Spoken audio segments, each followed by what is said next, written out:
It's time now for the Todd Leonard Show. Leave those negative stories behind as we focus on the positive and hear from those who give back and help others. Let's start your day with some inspirational stories. Now, here's your host, Todd Leonard. Morning, everyone. This is really an exciting morning for me. I haven't been on the air in a while, and I missed the show, and I miss having an opportunity to talk about wonderful people. And I was thinking about the show the last, year plus I haven't been on, and I was, thinking I just got to get back on the air and talk about wonderful people. And today, I'm really honored. I have my great friends, Craig Lombardi and Sweet Lou Ferraro. I had the great honor a few years ago to have them on the show. And I was thinking, if I'm going to come back on the air, I got to bring on some wonderful guests. And these gentlemen have been giving back to the community over 15 years for Special Olympics right here in Morris County. And gentlemen, I just want to say good morning and thank you so much for joining us again. Good morning. Hey, good morning, Todd. Welcome back. I'm glad to be back.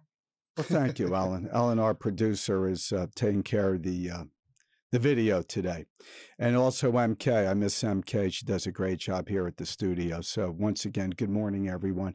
So, the show was really about the journey of giving, gentlemen. I was thinking about really what we're trying to do here. It's just really talk about people giving back, making the world better, and doing really the right thing. Doing the right thing when no one's looking, just doing it because they just feel it's important to, be an important part of the community and to really make the world a better place. I know that sounds like a cliche, but more now than ever, it's important to have folks like you really just doing it every day. So if I may, I'm going to start with Craig. Craig, you've been involved in Special Olympics for how many years now? 2004 was the first time I got involved, and you were with the program at the time. Right. And, one of the things that I'm always trying to understand is what's the spark inside that made you decide, this like 18 years ago, that you're going to take time out of your life and you're going to give back. You're going to help others that are really candidly like strangers. You don't know who these people are when you first start.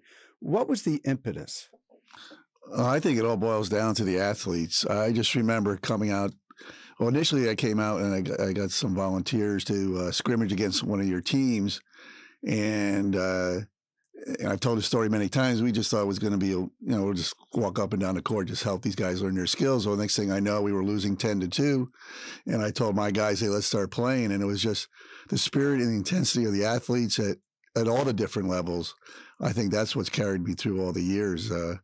I remember, if you remember, we had a couple of players when they were younger, Pam and Ted, and I watched them game. They're in one of, let's say, our Division 5, and yet they were up and down the court and just running around and having fun, enjoying the game. And a lot of those athletes are still here since I've been here, and their enthusiasm hasn't diminished. So that's what keeps me going. So in terms of that commitment, though, did you just wake up one morning and say, look, I want to be involved in Special Olympics? Or was it something earlier in your life that started as a catalyst to let you think about, it can't just be about me. I want to do something to help others?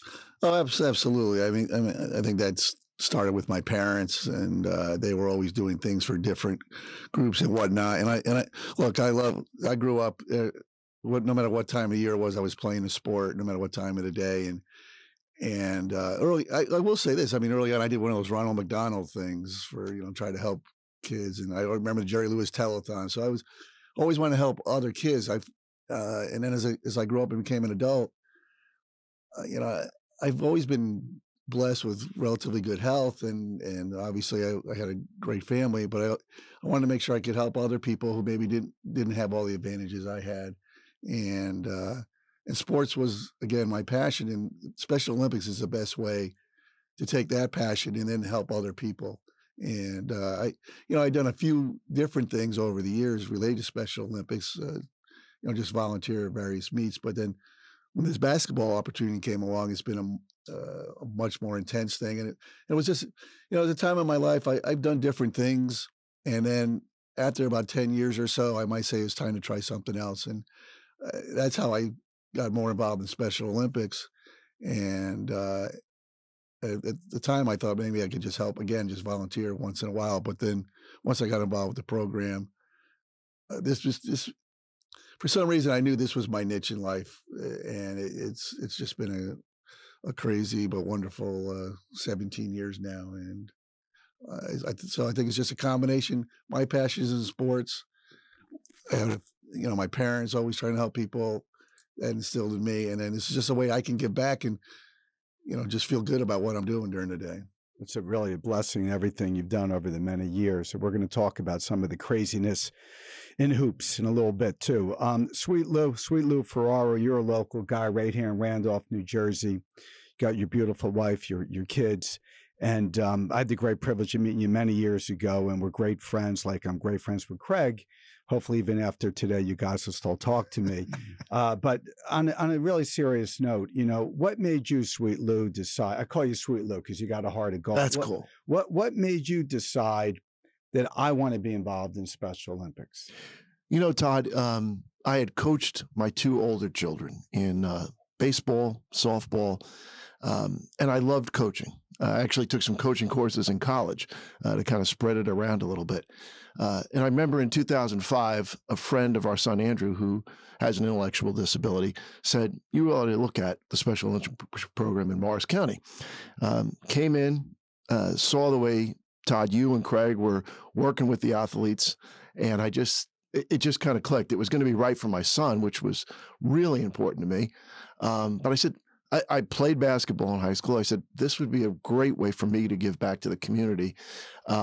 And from 2005 to today, the excitement for me is seeing the growth of the athlete, not just on the court, but as a person, and being part of helping them become better people on the basketball court, in life, helping them make decisions. In some cases, when a parent says to Craig, myself, Todd, when you were coaching, you've really helped my child. You've helped them become just a more grounded person. It's a great feeling, and it's something I'm very proud of. And you absolutely should be, Sweet Lou and Craig. And I know there's so many other wonderful volunteers that really give back. And one of the things that, I grew up playing a lot of sports as well, and I wasn't the greatest athlete, but I still loved the competition, the sportsmanship, and the camaraderie you get. And one of the things you touched on, because if you're involved in the program like you gentlemen have been for so many years, you watch the evolution of the athletes as well. And so, Craig, let me ask you this. So when you got involved, back in 2004, did you ever think you'd be, forget about being on the show, which I'm sure, exceeded your wildest dreams, of course. But did you ever think 17, 18 years later, you would still be so involved? In fact, you've taken over the reins and done an incredible job. But did you ever envision that type of commitment? I never really thought about that. I just take year by year. Now, I would say the years have flown by. It is amazing that, and I was talking about my wife before the show today, we're talking about, that was 2004 when we started, and it just, it's amazing how many different teams, athletes, and whatnot that we've gone through. And, I don't know, when you take on something, you just get into it, get yourself immersed into it, and then you see what happens, and, you go from there. If I could just go back, another thing, one thing my wife reminded me that I should mention is, I think another thing that was important to me in getting involved in something like Special Olympics, and if you remember, I brought a lot of my I graduated from the University of Notre Dame, and one of the things about Notre Dame is that they always stress you do something for the community, and almost everybody there does something during their 4 years there. And I got all my friends I brought in to do that scrimmage, and something that she's commented on is that there seems to be something about our group of alumni, and that we always do want to give back to the community. So, I should give, a little bit of it comes from that. So I just make sure I get my wife's point in there. She's, I'm sure she's a Wes, celebrity in her own right. Yes, so Wes, Craig, I know your wife is an accomplished author now, and one of the things that I was thinking, because I've known you guys so long, is it's like that typical example of she's getting finally all of the notoriety and success, but how many years has she worked so hard at her craft? And all of a sudden now she's like, really well known, but nobody realizes all the effort that goes into it. And Sweet Lou, what do you think about that? And just in terms of the commitment in life, when you do something, do you see the immediate results, or do you think in your experience, it takes some real time and commitment to really reap the benefits? Todd, I absolutely definitely think working with the athletes, it takes time. It's a journey. And in some cases, it's a long journey. And that's okay. You just have to kind of put the athletes that you have in the right framework to be as successful as they can.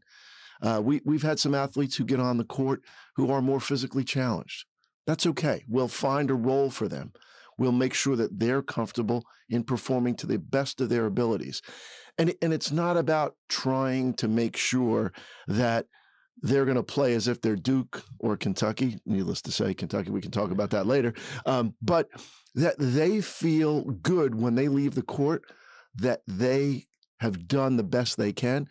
And when an athlete leaves the court and says to you, win or lose, hey, coach, did we play well?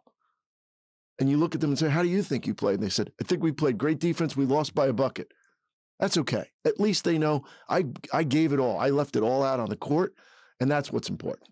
Yeah, no question about it. I mean, I think that one of the beautiful things about the Special Olympics program is just the athletes, how hard they really try, and the enthusiasm. And also one of the beautiful things I've witnessed so many times being involved for many years is the parents and the friends that come out and root the athletes on. It's something incredible. I mean, Craig, what's it like? I know that, in preparation, I was thinking about the many journeys down the Garden State Parkway for the big dance in Wildwood, and I think of Hollywood, when in practice at the beginning of a season, he would say, we're going to the stage, we're getting the gold, and everybody got jazzed up about it. But, what was the, when you would think about it and the commitment and going down to the big dance, what's it like for the listeners to understand the enthusiasm and excitement when you would go to the big dance down in Wildwood? Well, the whole thing also stems from the fact that we spend so much time with these athletes. So I've watched them grow up, and I've also been made part of their families. And so the families and parents and the athletes, like you say, every year they want to get to Wildwood. And the thing is, at least that gives them a focus. I don't even know if they understand, what Wildwood is. They just know they want to get there, but their passion is, like, for example, now, last year, obviously we didn't have a season due to the pandemic. And then this year, because of the pandemic, we did not go to Wildwood. So there was some disappointment on the players' part, but they still came to play hard. I know that when we've gone down to Wildwood, we came back from those weekends. We would always take out some of the players into a local place down there, and they would consume about 100 chicken wings, and we would all be exhausted and whatnot. But I don't think I don't even know if you can put it into words. The craziness that goes on. We're in charge of sometimes 30 or 40 athletes. We play in about 10 different gyms, and there's whistles everywhere, and you just do your best. And they always, I don't think, they always like to win, but they just come back from there with whatever trophy they come back with. They're happy with that because they know they earned their way to Wildwood. It was this year, every team was invited if they wanted to. We decided not to because of the pandemic. But I think it does mean a lot to the players because you have to get through the sectionals and earn your way to Wildwood. And I think it means something very special to the athletes. And I think the families also like it because they get to go down and maybe stay in Cape May while we're taking care of all their kids in Wildwood. Right. So what about you, Sweet Lou? Your perspective, because you've been involved in so many programs And I know that you're very active, not just in basketball, but you're involved in softball and done so many wonderful things. But what's your perspective for the listeners in terms of, it's Special Olympic sports. What's kind of some of the misconceptions you think the public might have in terms of just the level of competition and the spirit of all the athletes and the parents and the supporters and the coaches? What's your perspective on that? Todd, that's a great question. I think first is there might be a misnomer that a Special Olympic athlete doesn't care about winning. That's false. They care about winning as any athlete would. I think the other thing is, as we coach through the program, we've always instilled that concept of we're going to be a good team basketball program at any level. So we stress defense, we stress rebounding. I think some of the most rewarding things for me as a basketball coach is when parents, opposing coaches, come up and say, I couldn't believe that you told your kids 2-3 defense and they just went there. My players wouldn't know how to do that. But I think that's the level of commitment that our athletes have, their desire to play well, and their ability to work as a team. We've had plenty of times and all three of us have, where we've worked as hard as we could and we'll miss 18 to 20 layups. But we'll be back on defense and we won't miss those opportunities to play well, to rebound well. And I think that, for your listeners, is what people should really understand. Special Olympics is Special Olympics, but it is competitive, it's athletic, and it's athletes doing the absolute best they can. Yeah, you know what I found very striking is when I first got involved a long time ago, over 20 years ago, I didn't know what to expect. I really didn't know how the athletes were going to be and how, if they were going to be committed to doing their best. And right away, I knew they want to win and they want to do their best and compete. But one of the things that I think the public may not truly recognize is the beautiful things you guys do, and you instill so many wonderful values. For those that would understand basketball, which many listeners probably do, especially in March Madness, and shout out to the Fighting Irish. I know Craig and those great volunteers from the Irish, clearly are wonderful people. But what you guys I've witnessed firsthand is how you treat the athletes. You treat them like anyone else. And I think that's the beautiful part of it is I think it's a level playing field. Athletes might have disabilities, but nonetheless, they get treated as an individual, no less, no more, and they get treated fairly and equally. But I remember years ago, I was involved on a team, I was coaching, and there was a young lady, and she had a lot of disabilities. And for the listeners, we have now there's 5 teams, gentlemen, through to your hard work. When I started, we had 2, and it just kept on blossoming. But there was a young lady with a lot of disabilities. And one of the things that we always try to teach the athletes is teamwork and work together. And this one young lady, she had a lot of disabilities, but we called a timeout. I wanted her to get a basket. I was doing my very best. And we'd work the ball around, and we were able to get her the ball. And it was the most beautiful thing. When she made that basket, it was like winning the Super Bowl, like winning it all, because I saw the team come together and everybody was so excited. The players, both on our team and the other team, which is the wonderful thing about these athletes, are they really do care and they have huge hearts. Another example is where another opposing player would fall down, and instead of our guys running and taking the ball and making an easy layup, they'll stop and basically help the other athlete up. It's amazing. You need, right? Am I right, gentlemen? You need more of that. I mean, you lose sight of, we always want to win, but the Special Olympians, I think, really get it. Craig, why do you think that is? The biggest thing that stands out to me about the players is they get the pure joy of the sport. I think we maybe sometimes, where we get too intense by playing a game or whatever, but they have pure joy but also, like you say, they also care about everybody that they're playing with, and they know each other too. They know all their opponents and whatnot. They all interact together. Special Olympics in New Jersey does a wonderful job of keeping things going all year round. So these kids not only can interact sports wise, but also socially. And there is a definite bond between all those kids. And, one thing I wanted to add there is that there are so many different levels of competition And if there's folks out there that, maybe your son or daughter may be eligible for Special Olympics, I'm telling you, whatever level they're at, this is going to be competitive for them, and they enjoy it. We encourage people, call up our program. We'll get you involved with the program, because it, like you see, these games are, the Special Olympics New Jersey, they hire referees. These real referees are out there. The games are managed very well. These are real games, Yeah.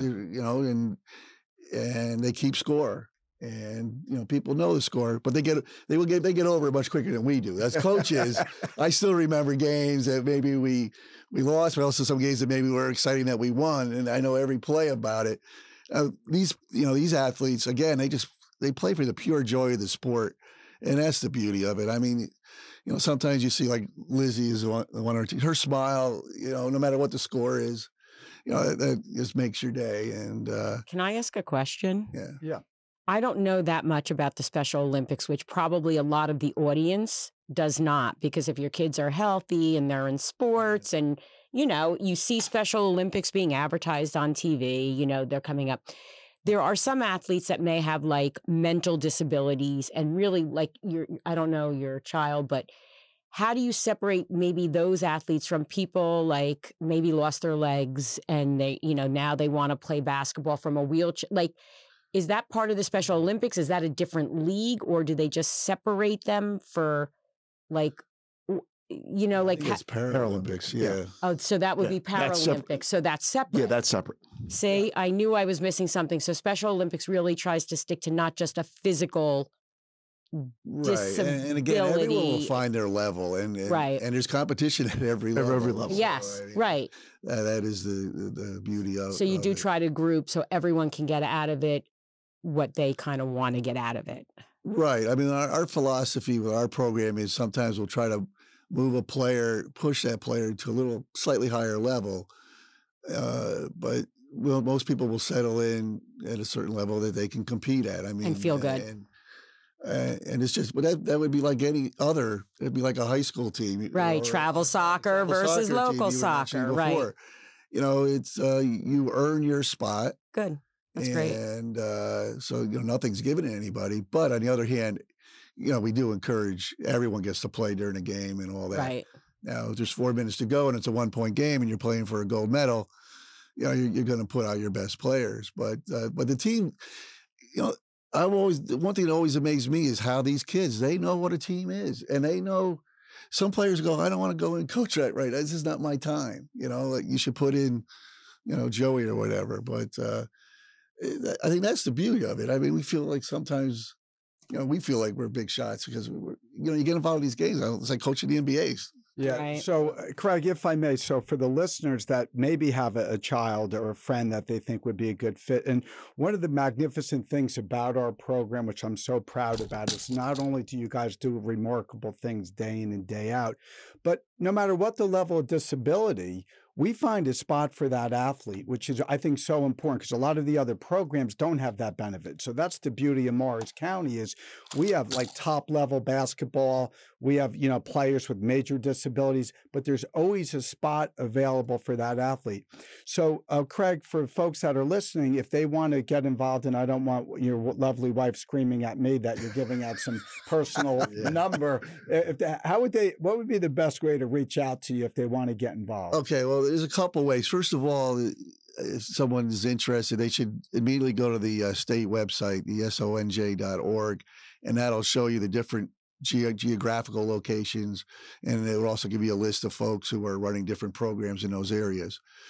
And now for our program now, at one time we were sponsored by Morris County Art, but we're an independent program, and the name of our program is called Motown, and we're basically the Morris County area, but we cover a lot of areas, and since we've gone independent, we can recruit from elsewhere. So if we got any diaper dandies out there, please give us a call. But to contact me directly, I think the best way would be my email, and that would be CRAIGERND@gmail.com. So that's CraigERND@gmail.com. And now Lou may want to talk. Coach Lou here, he never stops coaching. He's got a million sports, and because of what's going on in the Morris County area, all the teams are now independent. So you would have to act, if you wanted to speak to a specific coach, you would get that information from Special Olympics and speak to that specific coach. I don't know how you handle like softball and yeah. So again, to Craig's point, the best way to get in touch and get one of your young adults in your family that may want to, play in Special Olympics is to work through sonj.org. If you're in the local area, you can reach out to Craig. You could reach out to me. My email is lou.ferraro, Ferraro, 56@gmail.com. You guys are impressive. You even at this hour know your email address. So I would say, shout out for that. That was impressive. So gentlemen, one of the things that we were just kind of talking about is hoops. It's March Madness. And one of the crazy things, I'm busy. I'm blessed with 2 young boys and my wife, and I'm running a business. But lately, I've been a little more back into college sports and bracketology and March Madness and Cinderella. What were you guys' thoughts of the, St. Peter's, the Peacocks beat the Kentucky Wildcats? And I thought it was a really fascinating kind of study in the human condition where it doesn't matter about your hype. It's once you step on the court, you got to bring it or you're going home. What were your thoughts about it? I know, Craig, you're a huge fan of the Irishman. What were your thoughts about that? Well, I felt bad because I told my wife she couldn't pick St. Peter's. She had to take Kentucky because there's no way Kentucky would lose. But I'm going to give her that in her pool. No, that's how we. Sometimes every time you come against a team that, as coaches, okay, if we play 10 times, we might lose all 10. We might lose 9 out of 10. But you don't have to worry about that. You just have to play that day, just win that day. And I'm sure that's the attitude that St. Peter's has. I mean, they earned their way to the tournament. Once you get into a tournament, anything can happen. And I know we've had a couple teams over the years where I think we ended up upsetting a couple teams on the way. And you just got to, the players always have to believe in themselves, and you just never know. You never know what's going to happen. That's one of the beauty of sports. It's not predictable. I mean, I think that's why the TV ratings for sports is unbelievable, because it's not scripted. You just never know. And that's the beauty of it. And as I know, as coaches, if we're playing a team that's a little bit above us, we just love to try to come up with a strategy that'll work. And, congratulations. I think they won again last night. I think they did Sweet 16. So that's even bigger upset. So good for them. And unfortunately, in my bracket, I had an all Catholic Final Four, but I picked St. Mary's instead of St. Peter's from that region. Right, so you're in the Saints where the Saints come marching. I should have believed in St. Peter. I don't know. Right. So we're going to take a very short break, and we're going to come back and continue our discussion about hoops and life and giving back. The Todd Leonard Show is sponsored by the Leonard Foundation, whose mission is to support the children and families who are battling pediatric cancer and those in need of food and assistance, women's shelters, and other important social services in the community. They also proudly support those fighting pancreatic cancer.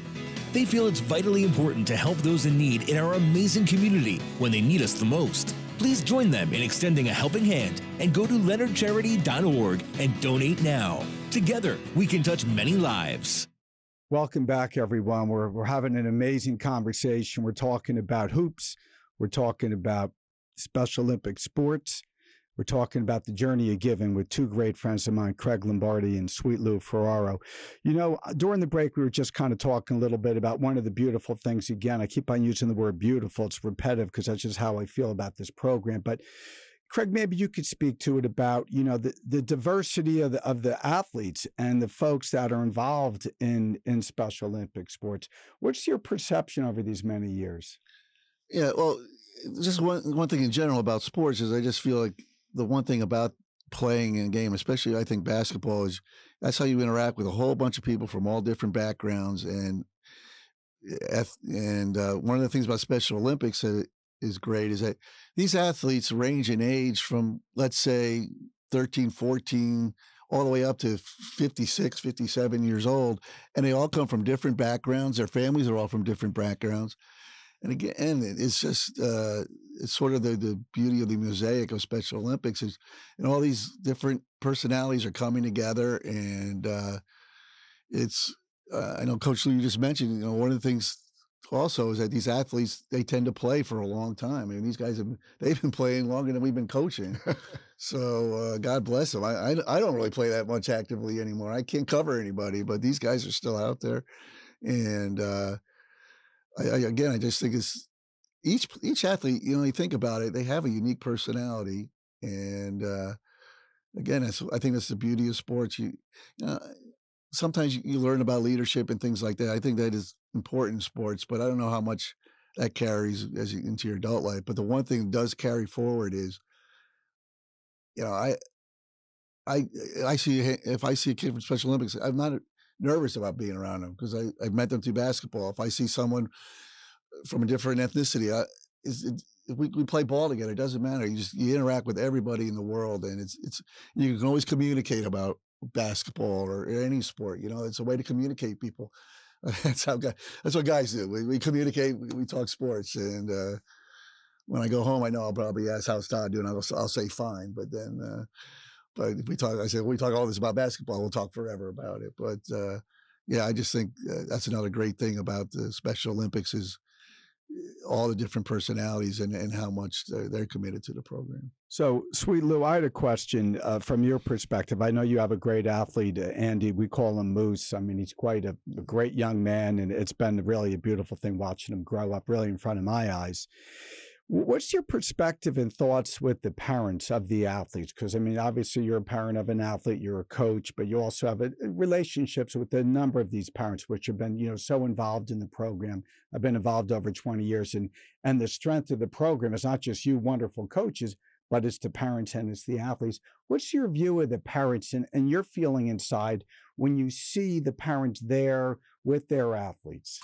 Well, Todd, that's a great question. If you think about any parent, the commitment they have to make to their children as athletes, it's a big commitment. For Special Olympics, it's no different. It's a big commitment. It's time. It's effort. Many of our parents try to work with their athletes at home, whether it's shooting baskets, dribbling a basketball, watching a game with them and saying, hey, you heard Coach Craig say, this is how to box out. Look at how well that guy on St. Peter's just boxed out. But what really, broadens that is the camaraderie then and the care across the parent group. We have a group of our female parents. We refer to them as the pink team. They coordinate all of our efforts.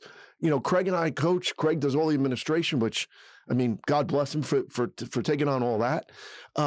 But our pink team takes the level of that dedication one step higher. They organize events. They organize banquets. They organize getting new gyms and providing the support then in that town.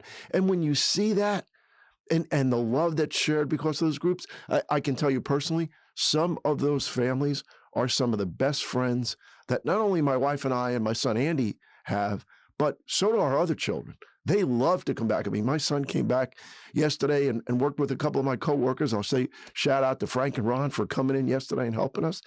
They were amazed at our end of year extravaganza yesterday at the level of competition on the court. They all said, oh my God, I couldn't believe it.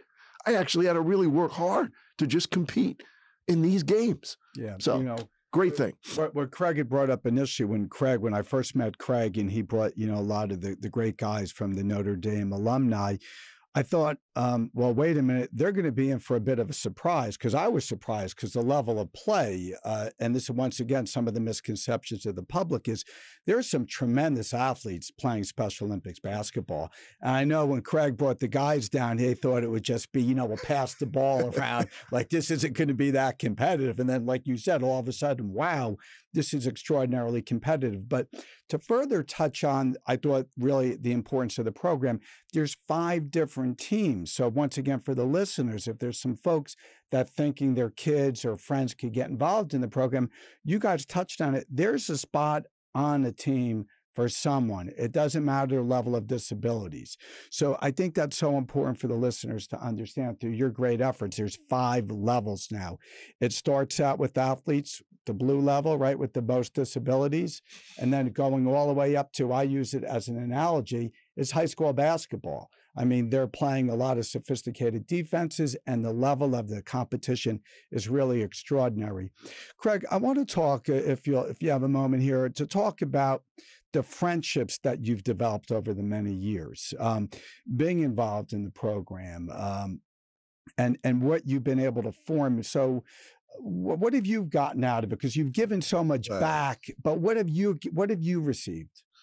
Oh, I think the best, well, one way to answer that question is every year I go out with a small group of friends, and we go to a different baseball stadium, and it's the Baseball Fun Bunch. And part of our weekend, besides eating and drinking, is we talk about what was the most significant moment of the year. And almost every year, it's something that happened during Special Olympics. It's a game, it's a player said something to me, it's a parent said something to me. It's like, it becomes, that one quarter of the year is always the most impactful to me somehow, emotionally, and it just goes to show, everything that's going on. And like you talked about the parents before, I mean, they always support us, even if the referees may be going against us, and we maybe will sit for us. They're always behind our back. And I know we've had some rivalries, and they've always supported me, and all the coaches. It is amazing support. And also, but give a shout out to some of the group homes too. Not every athlete, is living at home. There's some really good group homes out there, and these guys, they're carting these kids all over the place, and shout out to them. The other friendships, actually some of the athletes, I mean, closer to some of the athletes other than others, because, and they'll call me, they'll send me emails, they'll interact, they'll ask how you doing. One player during the pandemic, she's called me every week just to make sure I was doing all right. I know there's a couple players that have been with the program for a long, long time, and I know they're relocating this year, and I feel like I'm losing a couple of kids, that they're going off to college or something. So I think it's friendships with the parents, obviously with the coaches. I think we coaches all love getting together every once in a while and just talk about everything in our lives. And but it's players, coaches, and parents, and I don't know. Like I say, it's always, I miss that. Last year it was interesting. I had time off because we didn't have a season.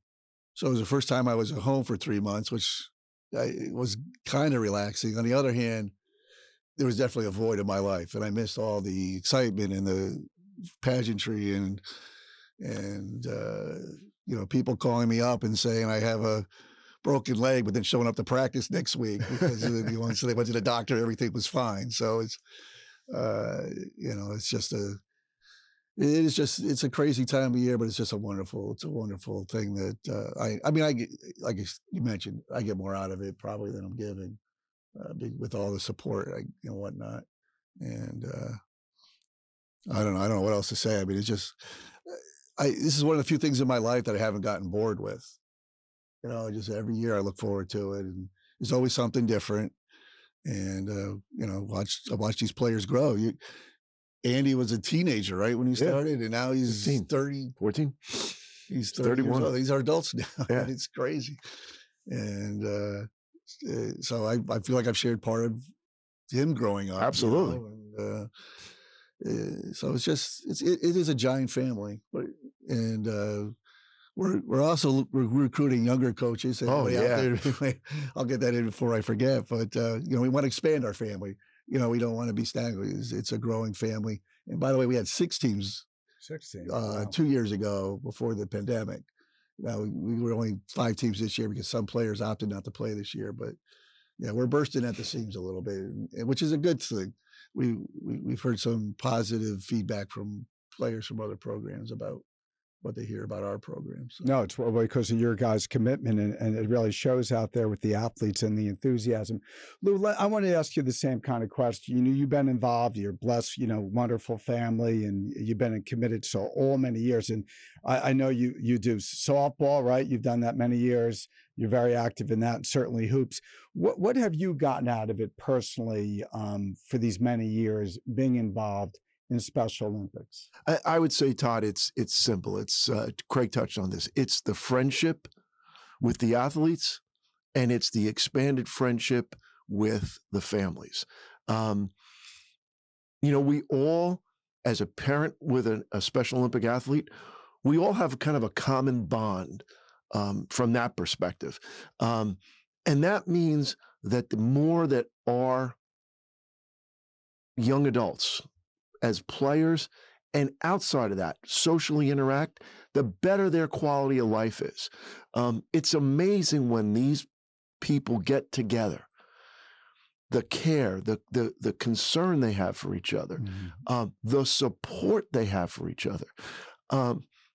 When they see a person who in a game makes that critical shot and maybe hasn't scored a lot, you'll see 5 players on the team. You got to remind them that the game is still going on. They're high-fiving each other, but they're so into it. But that stays when you leave the basketball court. They love being together, and I think the families really love being together. It's just like a huge community of support is what I would refer to it as. Yeah, I mean, I think that, since you guys have been involved so many years and I've been involved as well, very fortunate and blessed, the friendships with the athletes and the parents. And it is one big family. It's hard to even kind of explain it, but you understand it when you're part of it, right? So, Lou, I was thinking about you guys coming back on the show and how excited, and I was thinking about, I was on the sidelines with you, and I know there's a number of games that just, you just never forget. Because I used the phrase, it's lightning in a bottle. When you're in I use my wife's scream time, we use the trenches, but you're in the trenches, you're on the, you're coaching, you're so engaged. What's it like when you're in that nail biter? And your season, if you lose, you're done. But if you win, you advance to the big dance down to Wildwood. What's that like? Can you explain for us what that feeling is? Well, listen, Todd, I absolutely know exactly the game you're referring to. And that's, for our listeners, that's kind of the joy of coaching. It was at, the sectionals. And I think it was a game where I don't think either team ever led by more than 2 points, maybe 3. Neither team had a lot of success offensively.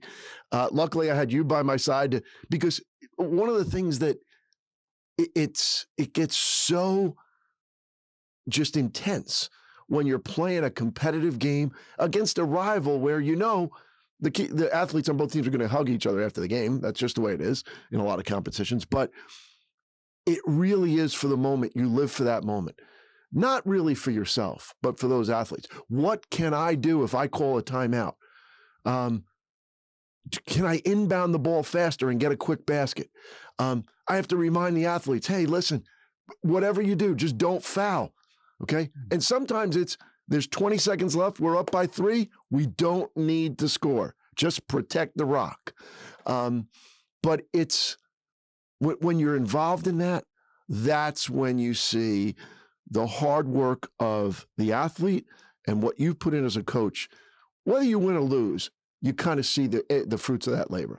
No question about it. Now, I want to ask you the same question, Craig, because I can remember many a time driving back from Wildwood, and it was a long ride. We're up, here in northern New Jersey. We got about a 2.5 hour pilgrimage, and you better believe Craig and I are talking the whole way, obviously within the speed limit. He's in his car and I'm in mine, but I know the whole way back, we're commiserating or celebrating, Right. And we kind of the whole overview of the craziness of our March Madness. Craig, is there any game or games that stand out in your mind that would typify for the listener the experience as a coach for Special Olympics? Well, that's interesting. I'll try to be quick. I mean, I know we just had a phone call where I told you I had a day where I had a morning game where one of our better teams didn't listen to anything. And then I had a game later in the day where they worked perfectly together. And the referee actually said, wow, you guys played great team basketball. And they'll have the ups and downs because sometimes the game plan works, sometimes it doesn't. But as far as, I remember a big game, I think Andy Kaufman hit a big 3, or he had 3 free throws to tie it. And it's rare that these guys make free throws. He made 3 in a row. Remember that game against Bergen? Yeah. Bergen at the time was a big rival. And I remember that game was a strategy. We're trying to figure out how to get somebody open. That was one of our, I think, better games. Strategies actually worked, and the players executed, and that was a big game. I remember real quick. One game that didn't go so well was like our Division 5 team. I remember they were playing down in Wildwood, and it was the first time ever they weren't really giving a lot of effort, and they were getting beat. But I gave them a speech at halftime, and I didn't rip into them. I said, look, you guys got to pep it up. You got to play hard. Just play hard. Just show them what God. And they did. They still lost. But the thing is, they came out the second half, played hard. I remember one of my favorite, though, was our second division team. It was actually a hodgepodge. It was new players, hadn't played together. We put them in on a team, and we were down in Wildwood. And we had a couple of players who were very intense players, and just played around them. And we're going for the silver, and we're playing a team that had a superstar. And it was a close game, nail biting. And then it was about 3 minutes ago, I called timeout with the ball. We were up 1. I told my players, this is what we're going to do. Well, the referee gives the ball to the other team, and they're about to, so our guys are all running up the court, and the other team's going, well, we're going to walk in for a layup here in a 1-point game. So I come onto the court, and the referee gives me technical for being on the court.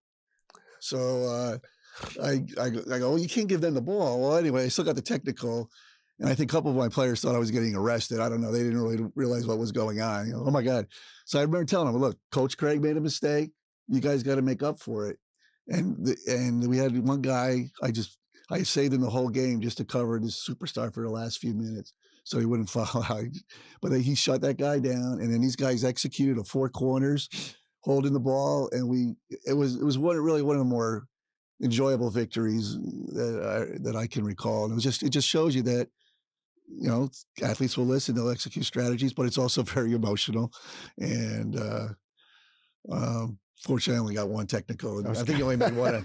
He only made 1 out of the 2 free throws. Let's call it the way it is.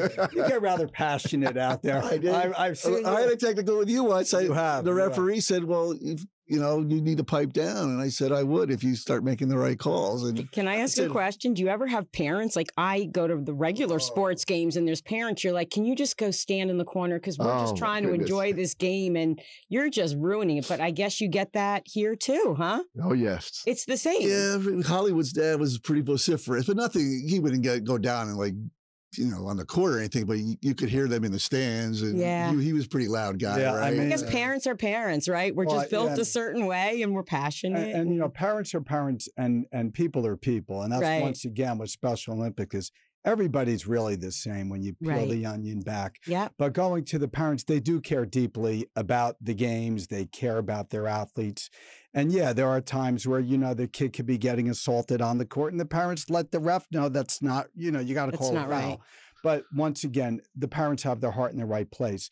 So, Lou, I wanted to just kind of talk a little bit more about life's mysteries, if you'll permit. So the whole idea of the show is the journey of giving. Do you have some advice for folks that, I'll use the basketball kind of acronym here, you're on the sideline. Do you have any ideas maybe for folks like maybe want to get involved, but they're not sure? Do you have any kind of advice for those folks listening? Sure, Todd. If you have a desire to get involved, you can get involved. We could use extra volunteers to help us in practice. If you have, some former basketball playing ability, don't rule out that you can't be a coach. We have one of our younger coaches this year, Gabe, joined our program a couple of years ago. This year ran his own team, doing a phenomenal job. Great young man.